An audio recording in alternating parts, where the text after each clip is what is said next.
আসসালামু আলাইকুম এভরিওয়ান, আশা করি প্রত্যেকে ভালো আছেন। বরাবরের মতো চলে আসলাম নতুন একটি ভিডিও নিয়ে। আজকের ভিডিওতে কথা বলবো গতকালকে বাংলাদেশের মোবাইল ইন্ডাস্ট্রিজের জন্য বা বাংলাদেশের মোবাইল গ্রাহকদের জন্য যারা স্মার্টফোন ব্যবহার করেন বা স্মার্টফোন বিক্রি করেন অথবা তারা স্মার্টফোনের উদ্যোক্তা আছেন, যারা অফিসিয়াল ফোন বাংলাদেশে আমদানি করেন, তাদের জন্য কিন্তু একটা সুখবর, সেই সাথে ক্রেতাগণদের জন্য সুখবর, অর্থাৎ মোবাইল ইন্ডাস্ট্রির জগতে একটা সুখবরই বয়ে আসছে। তা অবশ্যই আমরা গতকালকের একটা আপডেটের মাধ্যমে জানতে পেরেছি যে এনবিআর কর্তৃক অবশ্যই বিভিন্ন জাতীয় টেলিভিশনে কিন্তু সেই খবরটা ঢালাওভাবে প্রচার করা হচ্ছে। আপনারা ইতিমধ্যে জানেন যে ইতিপূর্বে বাংলাদেশে কিন্তু এই স্মার্টফোনের একটা স্মার্টফোনের যেই জগৎ আছে বা স্মার্টফোনের যেই আমরা ইন্ডাস্ট্রিয়াল মার্কেট বলি, সেখানে কিন্তু একটা বিশাল রকমের একটা আলোচনা সমালোচনা ছিল, যেটা হচ্ছে গিয়ে আনঅফিসিয়াল ফোনগুলো নাকি বাংলাদেশ থেকে নেটওয়ার্ক কানেক্টিভিটি অফ করে দেওয়া হবে। যদিও সেটা সময় 2 থেকে 3 মাস বাড়িয়ে দেওয়া হচ্ছে, তারপরে কিন্তু এই বিষয়টা কার্যকর করা হবে।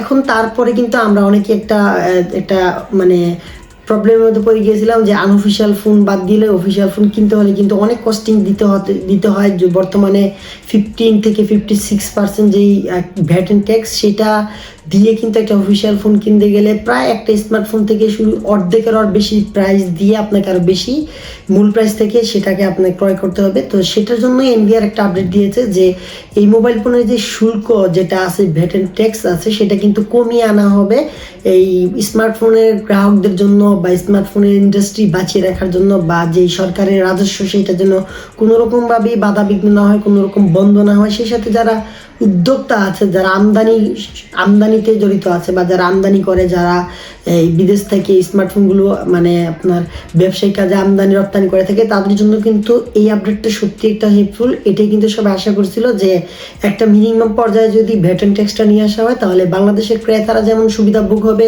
আমদানি ক্ষেত্রেও কিন্তু অনেক মানে একটা ভালো একটা প্রত্যাশার জায়গা তৈরি করবে সরকারের প্রতি, এবং সরকার কিন্তু বিপুল পরিমাণ রাজস্ব গ্রহণ করতে সক্ষম হবে।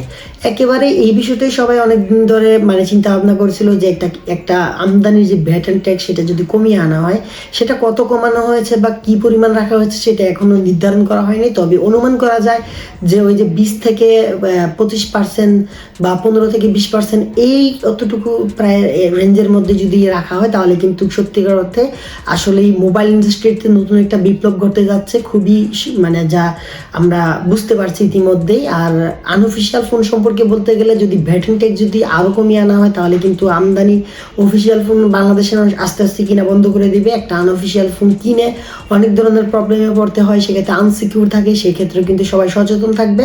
সবাই চাইবে যে এই প্রাইস পয়েন্টে যদি একটু বাড়িয়ে একটি ভালো অফিসিয়াল ফোন নেওয়া যায়, সেটা সবাই চেষ্টা করবে, যেহেতু সরকার আইন করে দিচ্ছে। তো অবশ্যই এটা একটা ভালো এবং পজিটিভ থিঙ্ক আমি বলবো সরকারের পক্ষ থেকে, সেই সাথে আমদানিকারকদের জন্য, সেই সাথে আমরা যারা সাধারণ গ্রাহক আছি তাদের জন্য, যারা মোবাইল ইন্ডাস্ট্রির সাথে জড়িত তাদের জন্য, প্রত্যেকের জন্য এই বার্তাটা সত্যিকার অর্থে আনন্দদায়ক বিষয়। এখন দেখা যাক কতটুকু পার্সেন্টেজে নিয়ে আসা হয়, কতটুকু রেঞ্জে রাখা হয় এই ভ্যাট ও শুল্কটা বাংলাদেশের মোবাইল ইন্ডাস্ট্রিজের ক্ষেত্রে। তো আমিও আশা করি যে এই আপডেটটা আসলেই সবার জন্য একটা ভালো দিক, নতুন বছর আসার পূর্বেই।